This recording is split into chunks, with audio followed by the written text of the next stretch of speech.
Danny Miner Daily Show. I know I'm getting here late, but I want to be able to go over everything that went on today, guys. So thank you for coming and tuning in again. We had a big day. The first thing I want to talk about is this coming weekend.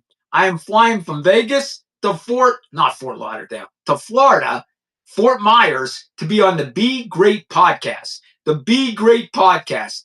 And I can't wait. Sunday, we're going to film it. It's going to be something. And I want to thank them for flying me out there to be on this podcast. Thank you, Be Great Podcast. I promise you, you got a crazy guy that's going to be coming on to be the guest. I promise you, it's going to be good content. So get ready, folks. I'll be posting clips. Watch it live. The Be Great Podcast. Follow them on Instagram, Facebook, TikTok, everywhere, because they are great. And it is a great podcast. And I'm so lucky to be invited. So I want to thank them. I can't wait to this weekend, guys. I can't wait to this weekend. Now, folks, please tune in to the end, because at the end, I want to go over use of force for police. Just 5 minutes of how police are able to use force and what use of force by police is. Especially since we just seen this incident with the ICE agent, I thought it'd be a good time to go over police use of force. Now, before we get on to the police use of force, I want to tell you this. Tim Walz and Trump talked on the phone for 2 hours today. 2 hours they talked on the phone today, which was great. Trump said it went very well.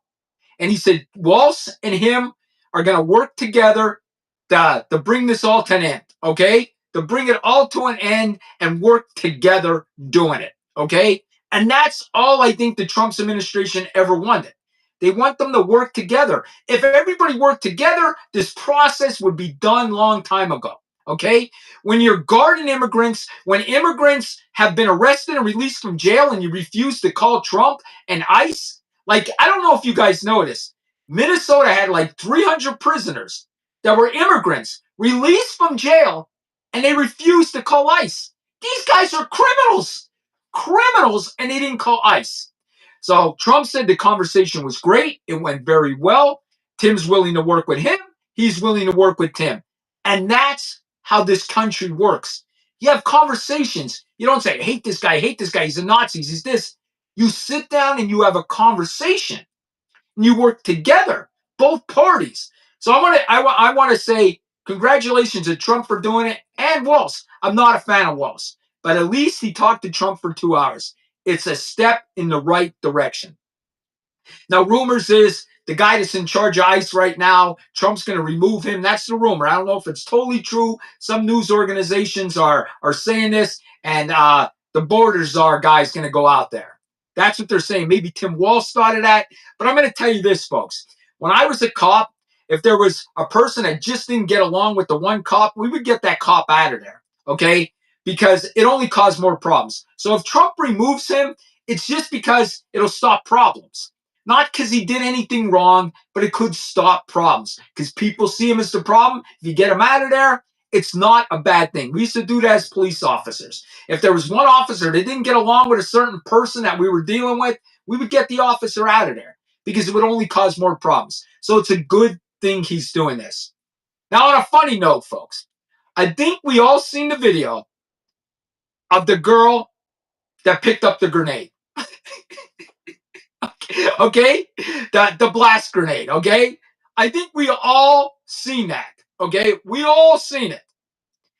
And if you follow me on social media, I said when you pick up these grenades that ICE is throwing, some of them are smoke, some of them are flashbangs, okay? She picked up the flashbang. At first, the liberals were saying she was hit with a non-lethal force bullet and it blew her fingers off. That was the first rumor.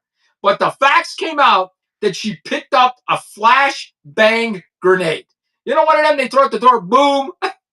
She picked it up in her hand and it went off. And now, folks, she has summer fingers, okay?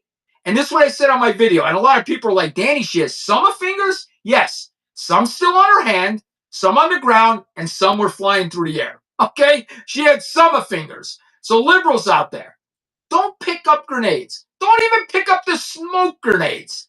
It's not good for you. It's not good for you. And, you know, I'm sitting there thinking, why would women go there pick up a grenade. A grenade, like they saw it thrown and they thought, oh my God, a grenade. Let me pick it up and throw it back at ICE. Let me throw it back at ICE. What would possess somebody to do that? Well, now she don't have fingers anymore. Okay, she don't have fingers anymore. It's like the kid that lit the M80 and it blew it off in his hand on July 4th. The thing that drives me nuts, and I'm fascinated by it. I'm fascinated by it. Because when you go to these riots, these protests, and I went to the Chicago ones twice, okay? The video it, I interview people. You are mostly seeing young women. I say this all the time, young women and boomer women. That's mostly. My generation women, usually not there. Like from 30 to 50, you don't see that. Like that age group, 30 to 50, you're not seeing that much. You're seeing young 20s and you're seeing boomer women, mostly. Okay?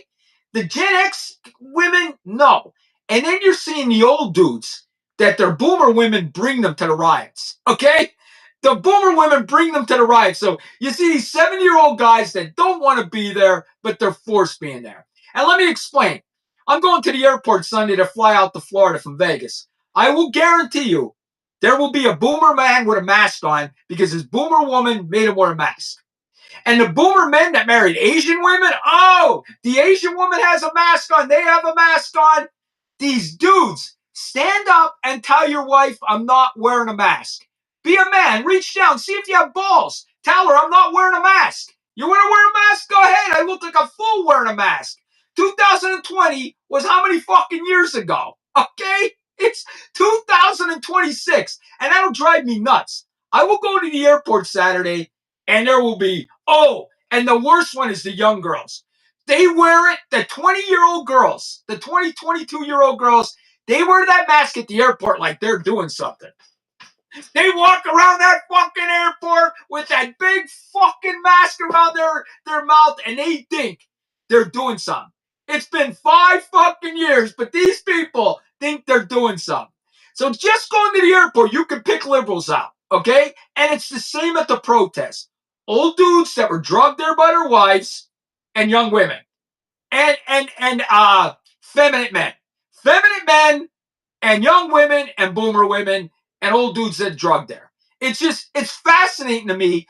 And why, I don't know. It's got to be the view. It's got to be they're retired. I don't know. But it's fascinating to me. It really is. But they're getting their fingers blown off now. They're getting their fingers blown off now. Okay, listen, to my Republicans out there. I know I put a lot of videos out there, and I'm going to be honest with you, about 60 to 70% agreed with me. Agreed with me that this shooting was bad. And I don't know how you could look at it and not see it's bad, okay? It was bad from beginning to end. Now, the last 5 minutes here, I want to go over use of force by police. What could the police do and when could they use deadly force?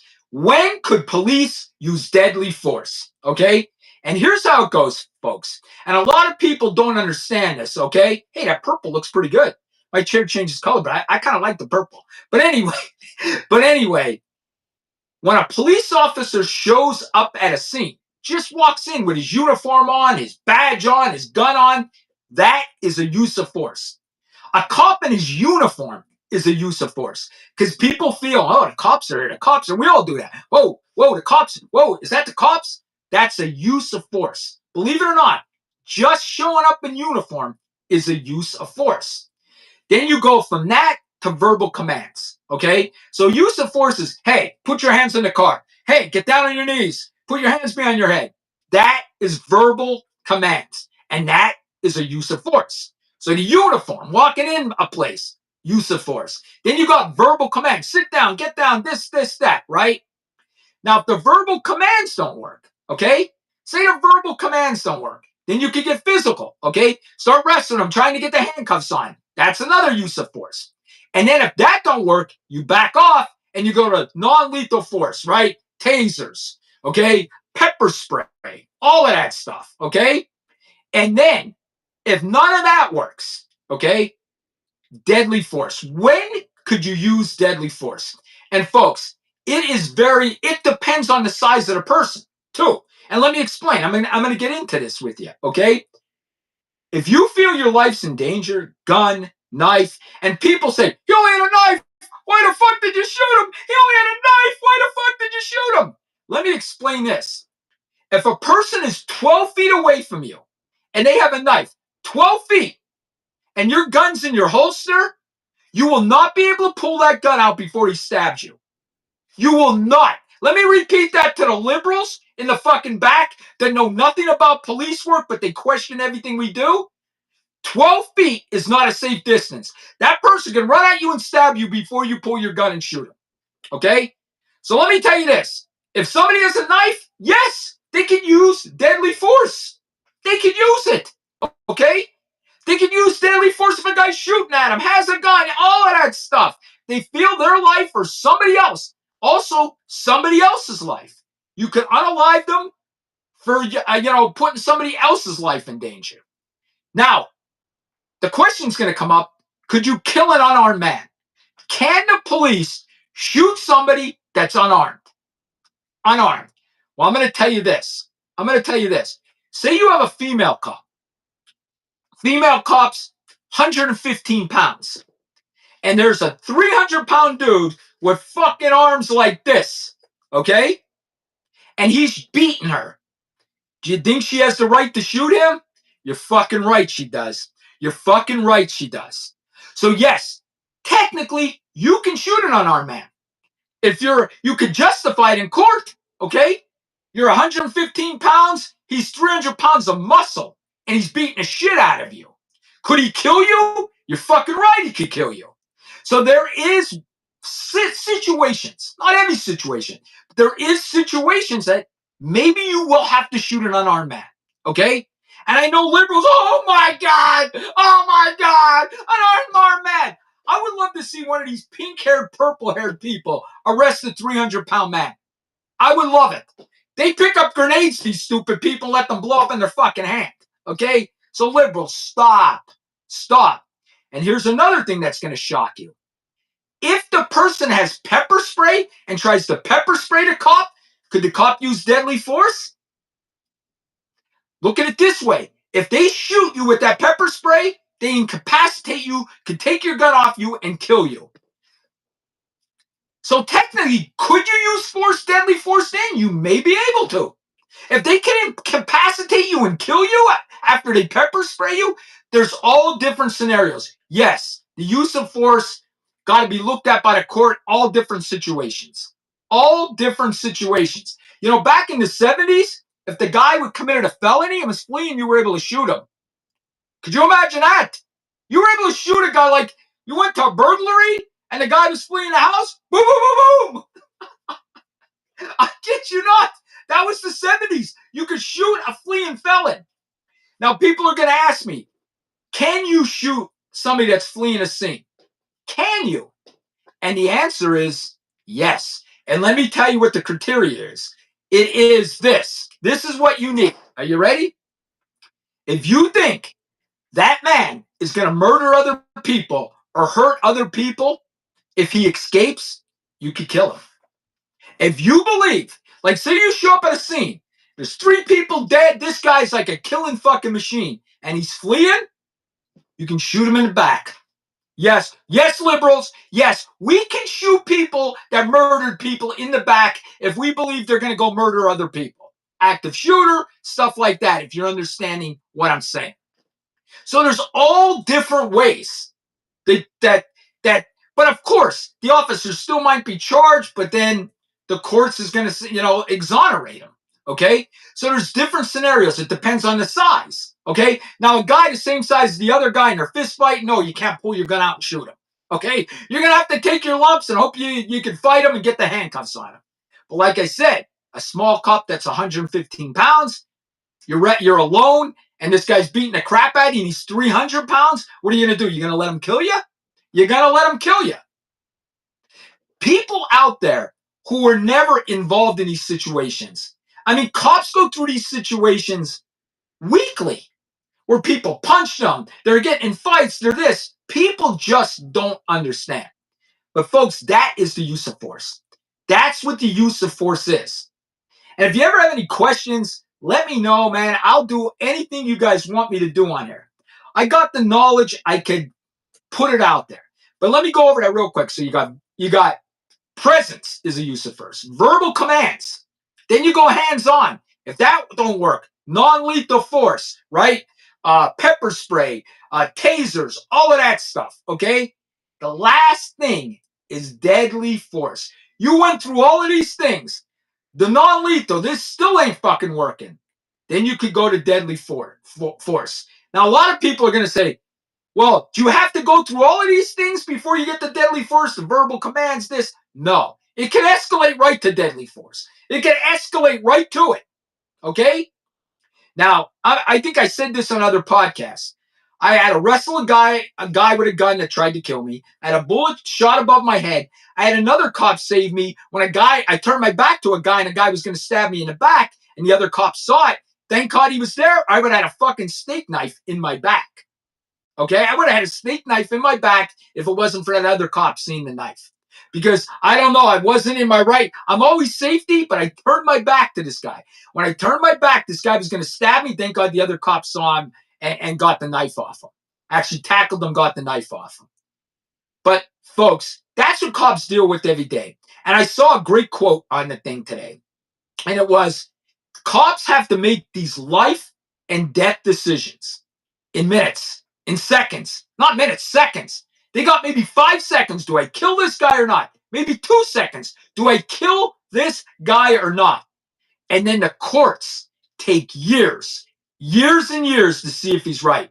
Then you got all the money quarterbacks deciding, did this guy do the right thing? This cop had 5 seconds or 2 seconds to decide, but you're going to take years and months to decide what he had to decide in 2 seconds. It's a hard decision. You're protecting your life. You're protecting other people's lives. And that's the way it is, folks. That's the whole nut in a nutshell. So do you want to be a cop after that? Do you want to be a cop after that? Here's the good news for me. I pulled my gun 500, 600, 700 times. I swear to God. I've had my gun out a ton of times and never shot anybody. And I thank God to that. Now, our department, I think 3 times. We had 3 shootings in my department where we shot guys. Okay, 3 of them. Okay, 1 guy did die. Okay, we had 1 guy die. The other guy lived. The other 2 guys lived, but we did have 1 guy die in officer involved shooting. Okay, that was my department. We had other departments do it. I had an officer involved deaths or shootings, but that was just my department. I worked in a small city, Harrisburg, Pennsylvania, 40,000. And before that, I was a cop in a small town. Harrisburg is the capital of Pennsylvania, but it's a small city, maybe 40 to 50,000 people. But when the capital's open, you're adding another 100,000 people. So you got about 150,000 people there in the daytime. And when they all leave work, you got 50,000 people living there. So Harrisburg is a small city right on the Susquehanna River. It's between Philadelphia and Pittsburgh. So that's where I was a cop, folks. But that is the use of force. And like I said, cops have to decide, do I kill this guy in 3 seconds? And the courts take years to decide if the cop's right. And a jury will take hours on top of hours after hearing testimony if this cop's right. And that cop had a couple seconds to decide, fuck, if I don't shoot this guy, he might kill me. He might have 2 seconds to decide that. Do I shoot this guy or let him kill me? Honestly, folks, it's tough to be a cop. And nowadays, I think back my days, it was nearly as tough now. I'm retired 10 years. Okay, it's my 10th year retired. And I don't think I could do this job. Because all these Monday morning Democrat liberals, who the fuck wants it? They are going to take the criminal side no matter if you're 100% right. These liberal judges, these liberal DAs, it's sickening and it makes me sick. I hope this country changes. I hope somebody gives these liberal brains, these liberal judges, these liberal prosecutors. And I want to tell you guys this. You never take the judges or the DA's election serious, right? You're always like, oh, we got to get this guy, we got to get this congressman. The DAs and the judges are almost as important because these liberal judges are letting people walk right out the fucking door. We had a guy here in Vegas, he murdered a baby. He murdered a baby and they gave him 5 years probation. He didn't go to jail. This happened a week ago. The DA said there was a problem with the evidence and they were afraid they were going to lose the case. So they didn't want to lose the case, so they'd rather put him on probation. Let me ask you something. Wouldn't it be better to go to trial and see if you can convict him? What the fuck is probation? What the fuck is that? This DA should arrest it. If there's a problem with the evidence, still go to trial. This guy murdered a baby. So what I'm telling you, when you go in that voting booth, it's even more important to vote for judges and DAs because they are the one that are leaving these people walk right out the door. This Philadelphia DA, I forget his name, and the only reason I'm bringing him up is he's the worst. He's the worst liberal DA ever in Philadelphia. He just releases everybody. And the thing about it is these fucking people reelect him because these Democrats are so goddamn brainwashed. It makes me sick to my stomach, folks.